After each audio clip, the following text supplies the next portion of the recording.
Hello, welcome to Something Positive for Positive People. I'm Courtney Brain. Something Positive for Positive People is a 501c3 nonprofit organization supporting people who are navigating herpes stigma. A couple of quick announcements. Actually, the main one is just that December 12th in New York City, in Brooklyn specifically, we're going to have a little karaoke event celebrating what will be the 400th Something Positive for Positive People podcast episode release. If you're new here, we've been podcasting since 2017. We're going into 2026. So, yeah, really we really doing this. It's been almost a podcast episode a week average, maybe a little bit more than 400 already, but like numerically, we're almost at 400. There's been some bonus episodes that I've posted over the years. Why I made them bonuses, I don't know. I probably shouldn't have done that, but this is what we got. All right. And for those who don't know, first and third Mondays, 7:30 p.m. Eastern time are the women's herpes support groups. These meet virtually. In order to join, all you have to do is make a donation to the Women's Support Group Fund after you and I have had a one-on-one support call. So if you have not had a one-on-one support call, you cannot join the groups. I have to vet people. We have to have a conversation first.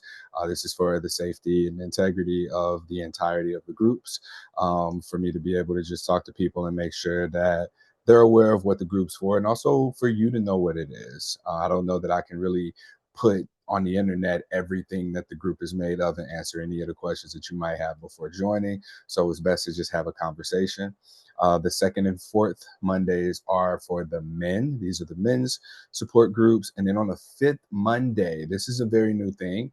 I'm going to do something that's integrated. So we don't have a fifth Monday every month of the year. But for the ones that we do have a fifth Monday, I'm going to try and do a blended thing. I don't know exactly what. I'm thinking maybe a herpes discussion workshop where we can get practice sharing our status and talking about sex and sexual health with each other from, either the groups, or I can just open it up to the public. So we'll see about that. And that's really it as far as announcements go at this point in time. If you've been listening for a while, thanks for being here. At the end of the podcast episode, if you liked it, please rate, review it, subscribe to, share the podcast. That really helps us with visibility. And if you ever Google or search for something herpes related, you see us pop up at the top. Don't click the ad, click the organic SEO one, because then we can save that marketing budget for people who maybe have not heard of Something Positive for Positive People. All right. I believe that's it for my announcements. Surprise, we have a guest today.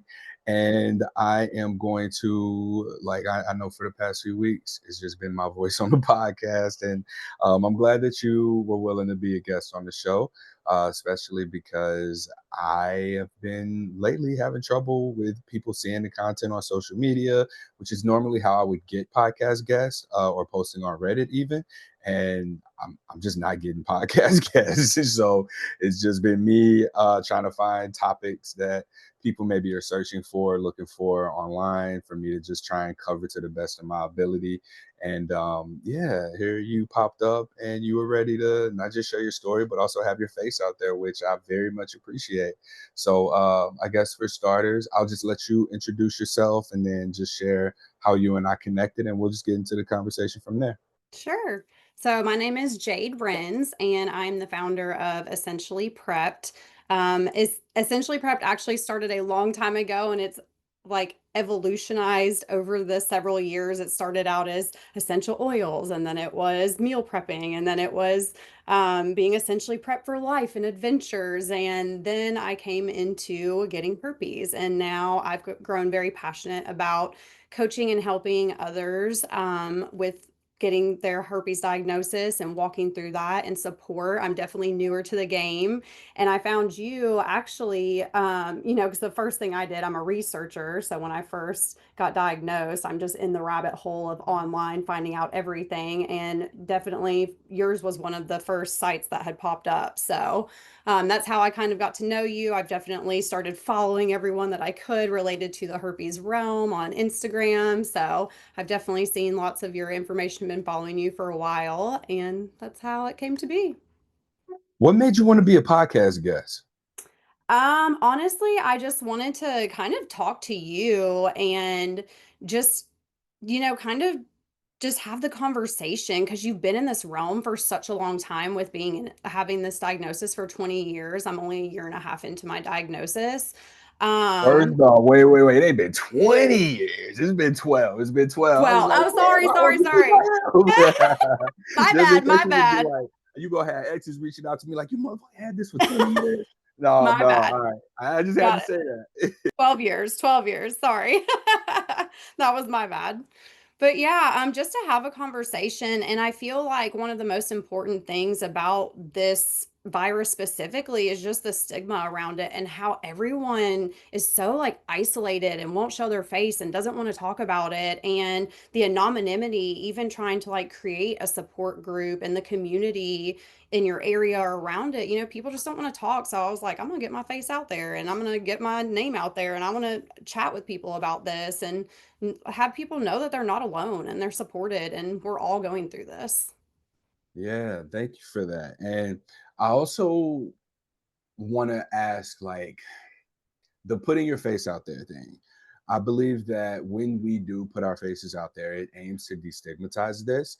I had an episode maybe a little over a month ago, so it probably is like 5 to 8 episodes ago, where I interviewed a couple. And at first, there was this guy that I interviewed who was one of the very few men that I've had on the podcast, and then let alone one of the few people that allow for me to record the podcast and use the video for some of the uh, social media posts. And he let me put that out there. I put it out there, and recently he had gotten into a relationship with somebody who saw him, slid in his DMs, was just like looking for a friend. She says, I'm like, oh no, I think you would shoot your shot. But it's nice to see that there's these kind of things that can happen. Not that that's to be expected, right? There's a number of factors that play a role in that, between a person's own self-confidence about it, even their career field, I guess their social circles, their support systems. And I talk about just how brave it was for him to be willing to, like, he didn't have to, he didn't owe anybody putting his face out there, but it was also nice to just have another face out there, another man out there, another black man out there too. And this was one of the outcomes that happened. And I hear more people who are concerned about the negatives or the potentially bad things that can happen from them putting their faces out there. Are you concerned about any of the bad stuff that can happen from your face being out there? Honestly, no, because I feel like I feel so called to do this, and I felt very called to do this from a very early point, and I didn't talk about it to the public at first, and I was just like, and I kept feeling this calling to talk about it, and I was like, okay, fine, like I hear you, like okay, I'm gonna talk about this, like, but I don't feel like there's gonna be any repercussions. I feel like it's just one of those avenues, like if people are going to not hire me because of something that's happening to my body, then obviously you don't value what I can bring to the table anyways. So I'm like, I don't want to work for you or whatever the case may be. Yeah, can you say more about that calling and you not doing this the first time you felt called to? Yeah, so I had wanted to start coaching. So let me go back a little bit. So I moved from Alabama to Orlando, Florida. I And wondered what that accent was. It sounded southern. I was like, everyone maybe thinks Georgia. Mississippi. I was thinking Mississippi, Yeah. Alabama, because my grandparents are from both of those states, and Yeah. so that it kind of sounded like that. All right. Yep. Alabama girl here. That's the country twang. But I don't like country music. I just have to say it.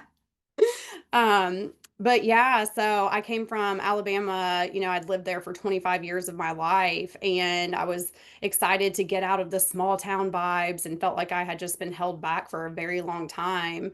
And had outgrown that place a long time ago. So I was like, yes, I get to be free and come out of this place. And I had done a lot of inner work during that time as well. And so I finally, right before I moved, is when I got this diagnosis. And I knew I wanted to coach. And I just didn't know like what that looked like, what kind of coaching I wanted to do. I've always been like the empath and the one that everybody comes to for advice and talking through things. So it's just been like an innate thing in my life, like since I was young. And so I just felt very called to talk about the herpes specifically very early on. But I was like, no, no, no, no, I don't want to do that. I was like, I don't know if I want to put that out there for everybody to know. Like, I'm not sure. I'm just gonna coach with like adventure and bringing adventure into your life because that's how what I did. That's how I was. And it just never felt right. Like I was in a business program to try and help me with like getting my name out there and doing the whole coaching thing. I'm sure tons of people have done that with like hiring someone in. We need mentors, everyone does. And it just never felt right to me. And then as soon as I was like, okay, I was like, I just keep feeling this. So I was like, I'm going to talk about it. And as soon as I started talking about it, everything just kind of felt right. Like I felt like I was in alignment with my life again and where I was going and what I needed to talk about and using my voice because I didn't use my voice before. I've been very like stifled in my life and like not able to speak about things or like my opinions and what I had to say didn't matter, especially as a child. Sometimes it's like, okay, yeah, anyways, like we don't need to talk about that or whatever the case may be. So, yeah, that's kind of how that came to be with me speaking about it and that calling. It was just something that I innately felt inside of me. All right, I didn't want to interrupt you. I was going to hit the unmute button, so I was like, oh, yeah. Well, thank you. How long have you done the coaching, and is it geared towards people with herpes? So I would say I started with the coaching in, I think it was like February of this year, but I didn't switch over to herpes until, when was that? It might have been around like April or May, maybe. So it's Mhm. very new on, like very early on into it. So I'm kind of like a newbie with it, if you want to call it that or whatever you want to say. But yeah. Yeah. I'm not curious necessarily because I talk to so many people who do have herpes, but I want to give some insight to what coaching looks like or what can be expected with coaching. Mhm. It's not something that I offer, but I feel like it's something that people tie into what our conversations maybe feel like. So can you just kind of describe what if someone were to work with you for coaching, what does that look like?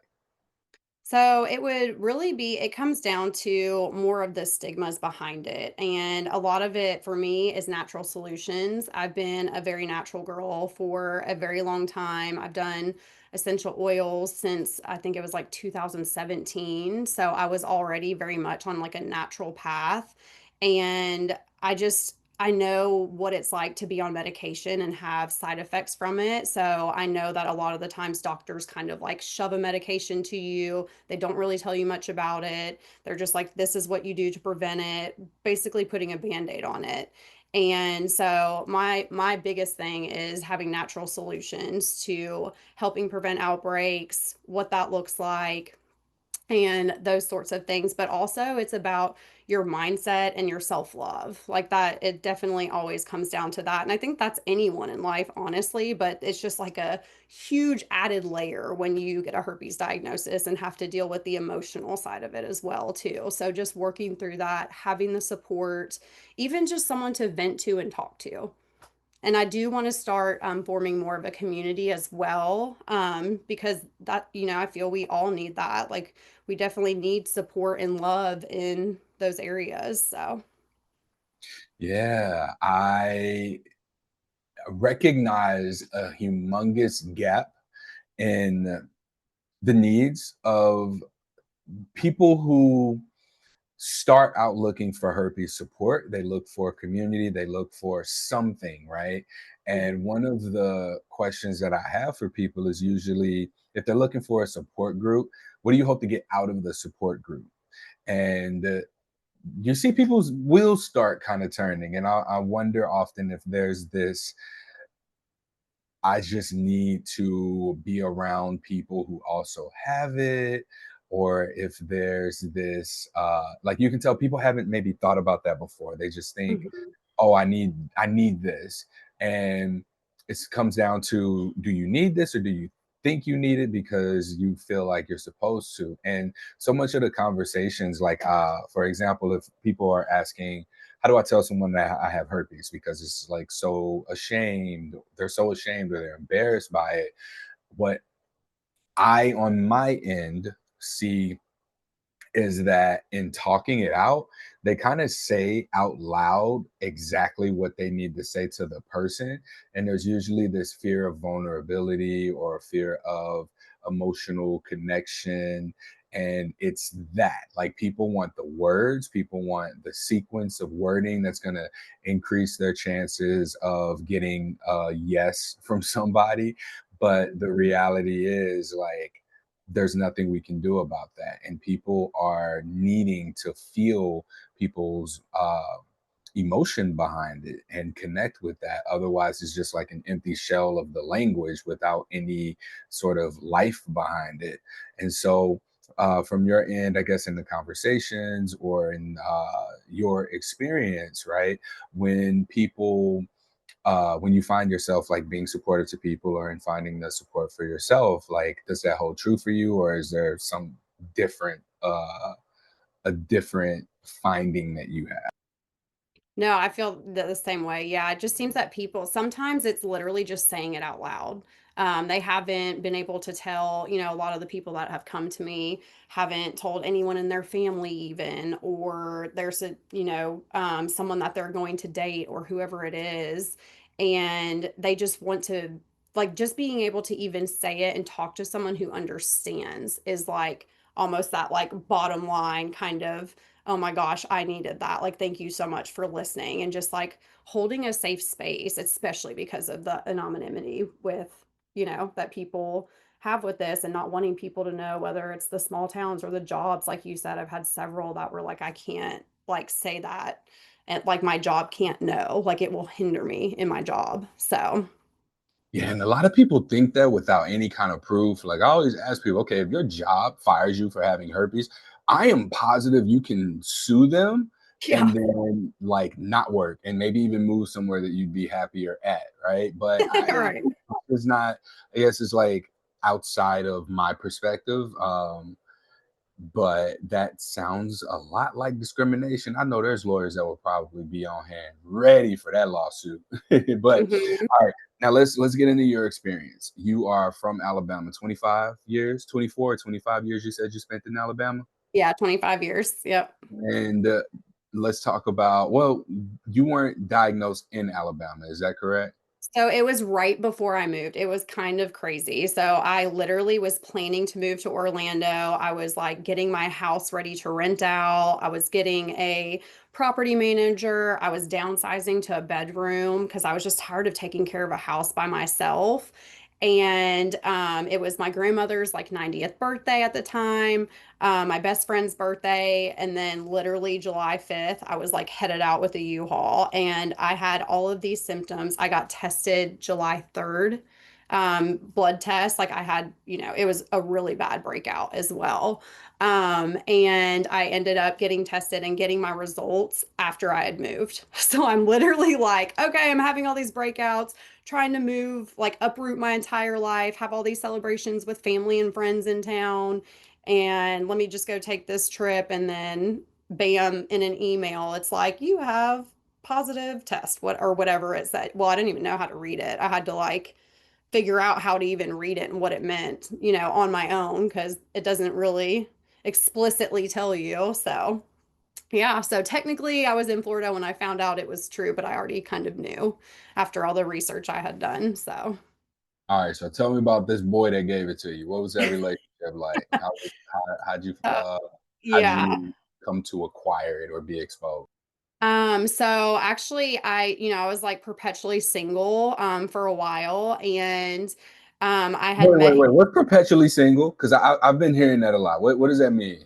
So I was single for like I think like almost like 2 or 3 years. Okay. And I feel like I'm just kind of like picky about who I date and like want to give that time to. And I specifically, I think it was 2022. that I like wanted to be single for that year. I was like, I'm not going to date. Like I still had fun, obviously, and still had sex sometimes. Like, but I didn't want to be in a relationship. I was concentrating on me. If I wanted to have the sex, great. If I didn't, I'm not doing it. If I wanted to have the sex. All Yeah. right. All right. So this was a casual relationship. It wasn't a relationship. What was it? Yeah, it was super casual. Like I had met him at the bar. He was just fun to hang out with, and he's super sweet, like kind soul. And usually it's just crazy because I always normally had these conversations with people before having sex. Like, when were you tested last? What were your results? Like, main question. Things like that. And with him, I didn't. I was drinking a lot. I was super stressed out at the time, with everything that was going on and everything I had to get done. Also, I couldn't keep my job either. So, and I had nothing lined up for when I moved. So I was like trying to wrap up like my corporate job that I had been at for 4 years as well and train my replacement on top of all the other What stuff. was the what kind of job? You don't have to say what it was, but like what was the field? I was in public safety. I was an executive assistant, so I was like the glue. Yeah, I was the glue. It was, yeah, All right. it was a lot. You did. Yeah, it was a All lot. right. So, yeah, I was just super casual, like, and I didn't have that conversation. I had it the next day. It was honestly like a drunken night, like I'm having fun, whatever.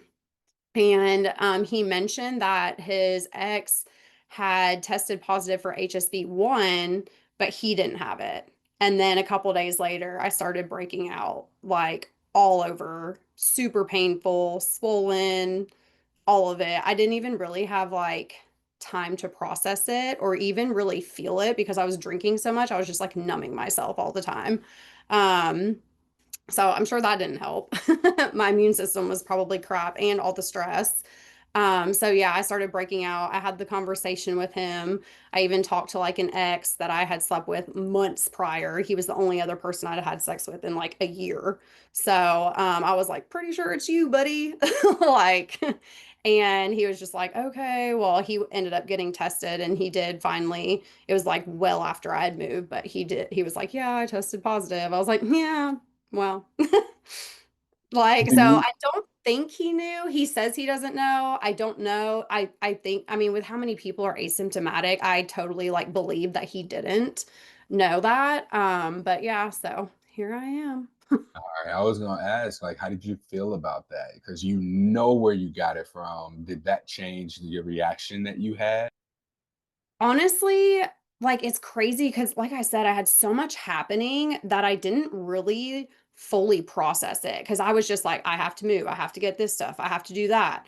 I have to get my U-Haul, I have to go make sure all this stuff is packed, I have to make sure all this stuff's sold on Facebook. So I really didn't process it much until well after I moved because I was just like a blob for a while too. I was like, all right, now I get to recover from burnout on top of everything. But I still talk to him. I do believe that he didn't know, like he passed it unintentionally. Um, so yeah. Yeah. Do you when you got the chance to process, right? Mhm. Was there a more intense reaction or I'm curious what the processing process was. So you get this diagnosis, you got all this stuff that you need to do. You mentioned numbing, and over that period of time, when all of the stuff that needed to be taken care of got taken care of, with Mhm. what was left, right? What were your questions? What were your concerns about herpes, if any at all? I literally my first thought because I'm such a like sexual being, I was like, I'm never gonna get ate out again. And I was so sad. I was like, damn it. And has that held to be true? No, I've definitely gotten ate out. All right. So, We're good here. all right. So what were your concerns with that? Like, was it the fear of passing it on, being asymptomatic? Like, and I'm curious about how some of those conversations would have gone because I know that that's that's something that women have cried over, like not being able to get eaten out again because now they have herpes, and that's not true. So, what Mhm. from your experience? I don't know how to ask this. I'm trying to ask this in like a I don't even know professional way. I don't think I've been professional necessarily on this podcast, and I'll be forgetting that like this podcast is for the people with herpes. It's not for like the speaking opportunities or advocacy efforts and things like that. So it's just girl talk. Like I think at this point, like in this conversation, I can be seen as gay best friend sort of way. But how do you like when you talking to these men that still choose to go down on you, how you approaching that? Like what give the girl some notes on Mhm. having this conversation. You got genital herpes and you try and get ate out. So I've only had a couple experiences with this so far, but the Have you had first rejections? do what? Have you had any rejections? No. Okay. Go on. I have not. So the first guy that I told, it was very, very soon after I had moved that I met him. And we hung out several times.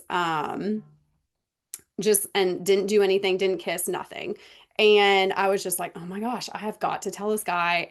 I'm like, how am I going to tell him? Like, oh, I don't know. We're like sitting in my car and he's like thinking about possibly coming to stay with me. And I'm just like, I have to tell him now. Like, I can't do it later. Like, I have to before we even like get there. Because it's like it was a drive. And so I was sitting there and I was just like, I was scared out of my mind. I'm like sweating, my palms are wet. I was just like, oh my God. And I just like blurted it out. I was like, I have to tell you something. Do you know what HSV is? And he was like, yeah, I think so, but will you tell me just so I can make sure that I'm thinking of the right thing? And I was like, herpes simplex virus. I have herpes and it's the genital kind. And he was just like, oh, like so nonchalant. I was like so surprised. He was just like, oh, yeah. He was like, one of my exes had it. That's fine. I was like blown away. I was like, I was stressing out for no reason. We Like, get that a lot. Oh, one of my exes had it. yeah. But that's how you got it. Well, Right? he didn't have it though. He didn't I have it. know. Okay, yeah, yeah. Well, Yeah. it's just an interesting response. Like, that's something that I don't know how often that's come up where someone has been met with, yeah, maybe in like the non-monogamy polyamory world. And Mhm. are you monogamous? Yes. And in dating, do you only date one person at a time? Yes. Okay. So the reason I ask that is because I think that it does look different for people who maybe are non-monogamous versus people who are dating in the monogamous world, because it's also kind of rare that the conversation about sex and sexual health even comes up, because I think that there's often the assumption that people who are dating in the monogamous sense are clean, so to Mhm. speak. I use air quotes for anybody who's just listening in. And I don't know that the conversation, I don't know that there's a lot of skillful navigation of the conversation if the conversation's even had. So that's why I was just curious about that to see like what your dating style was to be able to speak to that a little bit. Yeah. So, yeah, definitely monogamous. Um, I don't know how to say I get like I've been with like sexually like a different story. Like I've definitely like been with multiple people, been with some women. Like I'm definitely like freer and open with that, but relationship wise, I usually am like I when I want to do that, I just date one person. I only want to be with one person kind of aspect. Um, Uh-huh.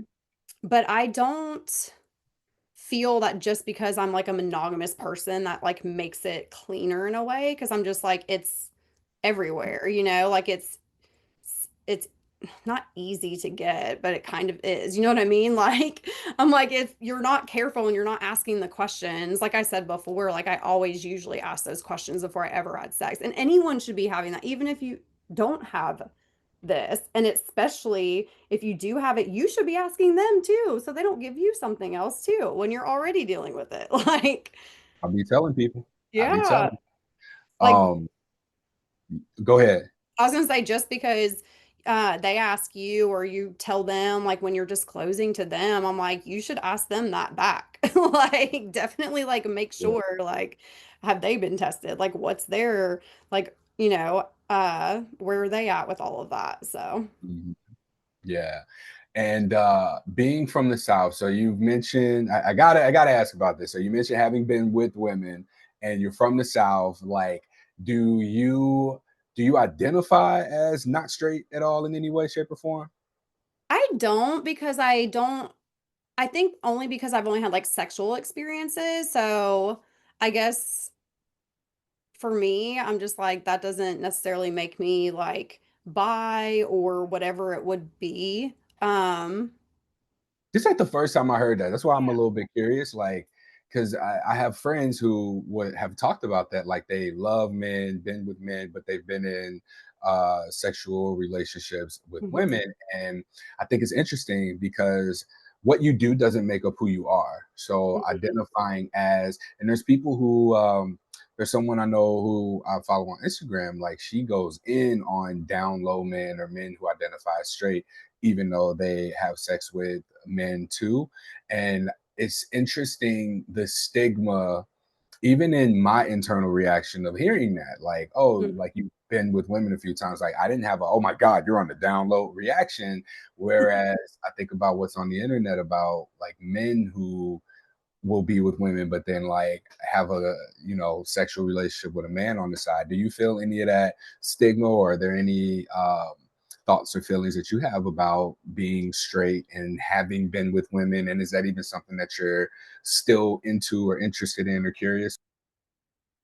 I'm just a very like open and curious person, especially when it comes to sex. I feel like society, especially in the South, oh my God, like when you said the South, I'm just like, yeah, like you don't talk about those things, but you'd be surprised in some of those communities just how much there's like swinging going on or like whatever the relationships are. Like, yeah, there is so much going on behind closed doors. And I think now that we're just in this time of like an era where everything is online, everyone knows everything about everything. So I feel like it's a little bit more open, but in the South, it's still not. So it's not something I would have like talked about super openly there. Like all the people that know me, like, know, they're like, oh yeah, she's very like sexual and will do stuff. But now I feel like it's just interesting navigating relationships and sex, period, with having herpes. So now it's like, okay, especially with me doing things naturally. So I'm like, if I have a breakout, like I don't even really want to go talk to somebody because I'm like, that can't happen right now. And I literally just had this conversation with my roommate yesterday. I was like, but I can still like talk to them and get to know them. I was like, it doesn't have to be about sex, you know? I was like, I need to get out of that mindset. Like, why am I thinking like that? Let's talk about that. I have felt that way too. Not like, so I end up having to tell people I have herpes way earlier than I'm ready to, because typically they'll ask, what do you do? Right. Mhm.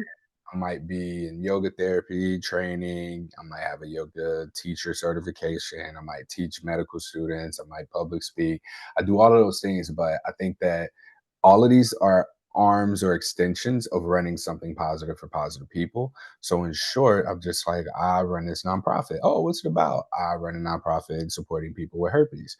And more often than not, I'm met with genuine like surprise, I guess, because that's such a specific thing. And I usually hear from people that they also have herpes, which is so surprising to me. Like it's very surprising that I'm hearing, from these people who too have it in this way that I don't know that I would have ever seen coming. Like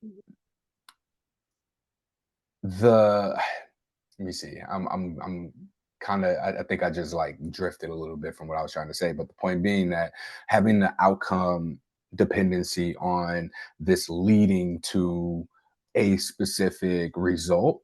Uh, since realizing that that's something that I've been doing, I think I've been dialing back and just trying to make it a point to even just say hi to people, right? Just let the goal be to just see what's there. And you free yourself from the expectations and the pressure of that. And you allow yourself to be a lot more present when you can do that, when you can just, oh, hi, I'm Courtney. And then like maybe they don't want to be fucked with and they're like, oh, fuck off. Or like they accept the invitation and we have a nice little conversation and then, it goes where it goes. So yeah, I thought that was cool that had mentioned that. Yeah, for sure. Yeah. Um, in the I forgot what you said because I wanted to ask you more about it. Uh, to just kind of speak a little bit more to it, because I think that there is something there for people who maybe are stuck in, oh my God, I'm eventually gonna have to tell this person I have herpes. How am I gonna tell them? When am I gonna tell them? What are they gonna think of me? And we give so much power to this other person that we don't even know if we're gonna get to a point of telling them that we have herpes. So how do you go about just staying present when meeting people? Yeah, I try to look at everything as like we're only on this earth for like a short, finite amount of time. And there's so many people that are come in and out of your life. And like, I can't remember who it is, but it's like the thing about the being on the bus and you have your people that are like in the back that are going to be there for the long haul, and then you have your people in the middle that like come through but don't stay on for a super long time, and then you have your people in the front that are like they get on and off like real quickly, and the ones that you pass through. And I'm like, there's so many different people and aspects and things that you can learn and connect and put you into another place of alignment through people. So I try to look at it and stay present in like meeting a friend. Like these are just meeting new people, friends. Like it doesn't have to be a possible sexual partner. It doesn't have to be someone that you're going to be in a relationship with. It doesn't have to be someone that's like a specific work connect or whatever it is. It's just meeting people and hearing their stories and like having that connection, whatever that may be, between two people, because we're humans and we need that. We need people and connections and we want that. So even if it is only a 5-minute conversation that brightens your day. I muted myself. I thought I was muted already. Yeah, this is 100%, 100%. And there's some freedom in that. It's a lot more freedom in that because too, now having herpes, and please tell me if this is true for you, but have you gotten to a point where you've almost been able to let go a little bit more of expectations in talking to, dating, meeting people because, well, it's possible that maybe they won't be okay with you having herpes and you just kind of can leave it as open ended as possible in your engagements with people. Yeah, definitely. Like I felt it was weird because I went through like a phase where I was like, I feel like I have to tell them like right off the bat, like immediately. My mom was like, why do I need to do that? I was like, it's not who I am, like at all. I'm like, it's just something that I like have and like struggle with every now and then when I have breakouts. So I don't feel the need to like tell people off the bat and upfront as much anymore because I am more of a like bold, open person. It's just who I've always been and how I've always operated. Like I've always said I'm kind of like honest to a fault because I don't know how to like not like even like say like white lies. I'm like, I don't know how to do that. So, but now it's kind of like, okay, like why don't you like talk to someone and like let them get to know you as a human being first? And then, like, if you feel the need to, or something kind of comes up, or you start talking, or like whatever it may be that kind of leads to it. And I feel like you kind of just innately know, like you'll feel inside of you, like whether you want to talk about it or not. And like that's up to you as a person if you want to or not. So yeah, that's kind of how I look at it now. I was like, I don't need to say it immediately because it's not who I am.